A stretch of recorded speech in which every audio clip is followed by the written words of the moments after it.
Di video kali ini, gue gak bakalan membahas tentang entertainment Jepang ataupun hal yang berbau entertainment Jepang. Tapi sesuai judul, kita hari ini bakal membahas tentang Jepang. Apakah itu negara yang brutal?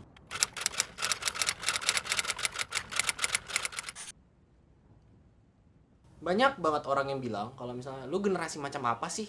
Kok sukanya sama budaya penjajah yang terkenal dengan kekejiannya ketika menjajah di Indonesia? It's like almost like orang-orang ngira itu kalau kita tuh suka culture-nya orang Jepang itu berarti kita juga suka dengan yang namanya pelanggaran mereka di waktu zaman Perang Dunia Kedua. Dan gak sedikit juga yang bilang kalau misalnya dari negara Indonesia kalau bilang Jepang itu negara yang brutal. Tentu saja ini bukan merepresentasikan seluruh orang Indonesia, tetapi beberapa orang yang gue temuin mengatakan bahwa negara Jepang itu adalah negara yang brutal. Memang, sebenarnya memang sudah faktanya banget ya, orang Jepang itu adalah salah satu negara Asia yang menginvade negara-negara Asia lainnya dengan cara bersekutu dengan, waktu itu kan Perang Dunia Kedua, jadi dia bersekutu dengan Axis atau negara-negara yang bersekutu dengan Nazi atau partai Nazi yang ada di Jerman dulu. Dan seperti yang kita baca di buku sejarah yang ada di Indonesia bahwa Jepang waktu itu menyerah kepada US atau United States karena kan US menjatuhkan atomic bombs di dua kota utama mereka, yaitu kota Nagasaki dan kota Hiroshima.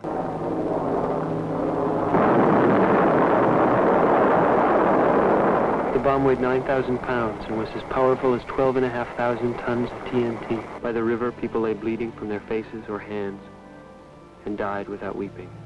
Menurut buku sejarah juga, dari yang buku sejarah yang gue baca, memang negara Jepang itu tidak menjajah selama orang Belanda, tetapi ketika kita berada di bawah jajahannya Jepang, Jepang dikenal sebagai negara yang cukup keji dalam memimpin negara atau memimpin negara jajahannya gitu.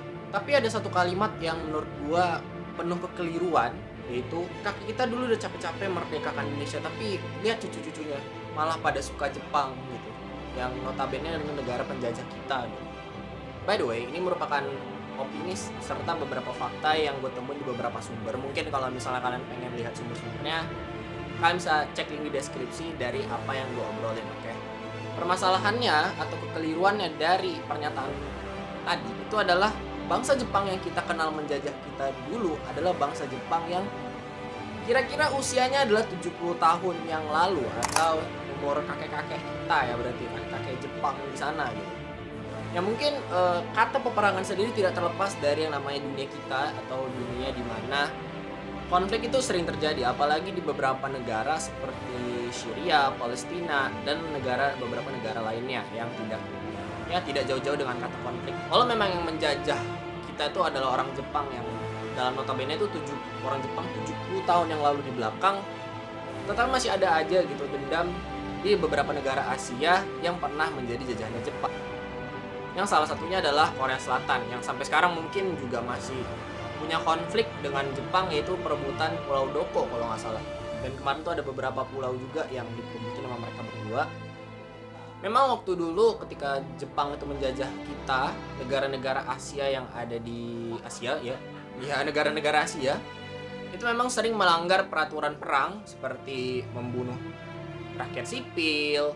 Dan yang paling terkenal adalah ketika daerah Nanking atau daerah di China sana gitu, mereka sempat membunuh, memperkosa, bahkan juga memperkerja paksakan penduduk desa yang ada di desa Nanking gitu. Tetapi keadaan sekarang kan sudah jauh banget berbeda dari di zaman dulu kita masih zaman penjajahan. Ya, sekarang Jepang sudah mengakui kesalahannya, terus juga malu akan perbuatannya, di mana zaman dulu itu waktu 70 tahun yang lalu itu mereka banyak banget melakukan pelanggaran perang yang sampai mereka tuh kayak bikin permohonan maaf ke beberapa negara gitu ya.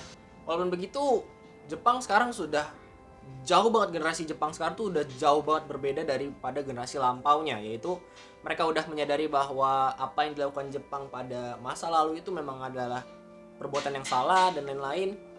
Jadi apakah menjadi seorang wibu adalah tanda di mana kita tidak menghargai jasa para pahlawan kita yang berperang ataupun memperjuangkan kemerdekaan Indonesia?